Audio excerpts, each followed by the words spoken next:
back to New Jersey Power and Politics. I'm Jim McQueenie. Women are becoming more powerful. South Jersey is becoming more powerful. And in the future, as New Jersey's ethnic makeup becomes more and more diversified, perhaps in the future we may see even more ethnic groups flexing their political muscles, becoming more powerful in New Jersey. In fact, that's happening now. Joining me now on the show to discuss this is Dr. Eugene Cornacchia, president of St. Peter's College. Welcome, Doctor. Thank you. A question I would have when we talk about ethnic politics in New Jersey, we had the waves of immigrants in the 30s and 40s and 50s and the like. What's different from the ethnic politics of those days vis-a-vis the way it's operating right now? Certainly one of the major differences is the early immigration patterns, of course, were mostly white European. And they brought with them a very distinctive political culture. Italians, Irish, German, sure. Whereas today it's a greater mix. It's a wide variety. We have Asian, we have Latino, and they bring very different political history with them from their native countries. Well, one of the issues is on these elections, we keep seeing on our election nights here more unfamiliar names on ballots. I mean, that's one of the things we see all the time here. What kind of progress are ethnic minorities making in New Jersey right now? They're certainly making excellent progress. All we have to, for example, look at a United States Senator Robert Menendez, and right there you see how far the new immigrants have come.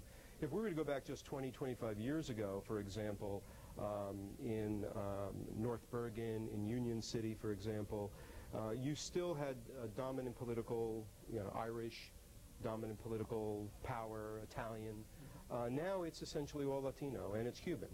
Well, but it's also mixing. It's very mixed. In fact, in your town there, and I used to be a cub reporter on a paper up in North Hudson, and Bergen Line Avenue, when I started many years ago, that comes all the way from your college on up to North Hudson that you talked about, used to be very, very Italian all the way on up to North Bergen. Like now when you drive up Bergen Line Avenue, a lot of people say this is really the new America. It's Spanish language up there, but the number of cultural diversity in countries of origin, it's monumental, from Central America, a whole block on there, South America, as well as, name it, the Caribbean and the like. But in Hudson County, you see them still seeming to vote Democratic. Are there patterns to the ethnic vote? Is it guaranteed that ethnic vote is going to be Democratic as it might have been in the past with machine votes? It's likely to remain mostly Democratic, but it's also, you can see kind of lines fraying here and there. In much the same way, for example, if we were to go back a long time ago, for example, Italians, when they came to this country, were primarily Republican voters. And the reason for that was simply as they arrived, they faced a dominant Irish Democratic Party organization that basically did not let them in the door. And so they opted for the Republican Party, which at the time was open to them. And the similar kinds of patterns happen now. For example, we certainly see the rise of Cuban-American power in Hudson County. And as new immigrant groups come in, there are pressures on that,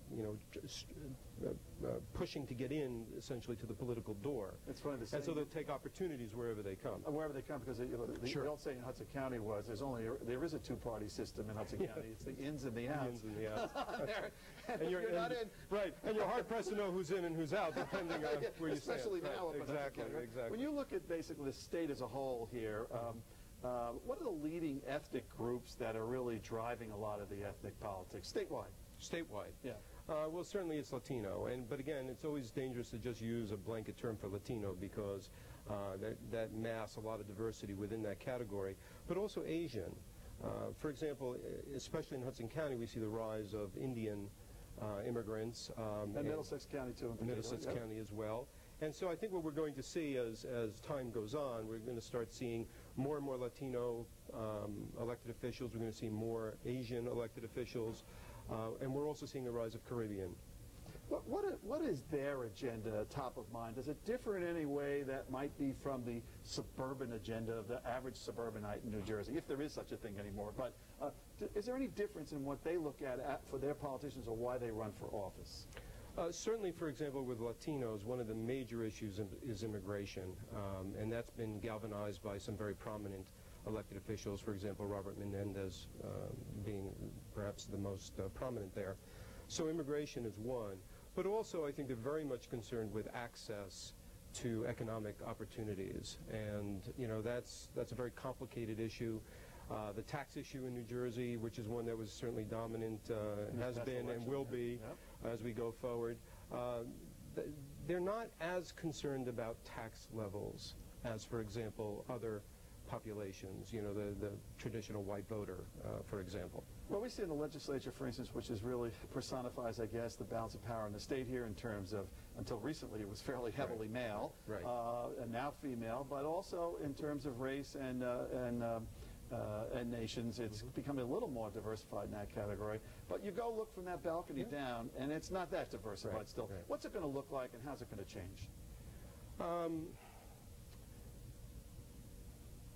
Drew a blank on that one. Oh, sorry. In terms of the complexion going in the legislature, and are they going to really move up to the legislature, or are they just going to be holding local offices and the like? And of them, you know, I don't know, what's the most pointed group that might get up? You suggested before that perhaps it might be Hispanics as a whole. Yeah, no, I think it's clearly Latinos are an ascendancy in parts of the state. And typically what happens, of course, is they build a local base of power in politics, and from there they expand. And again, I hate to keep promoting a St. Peter's graduate, Robert Menendez, but that is a model that's pretty common, certainly based at the local level.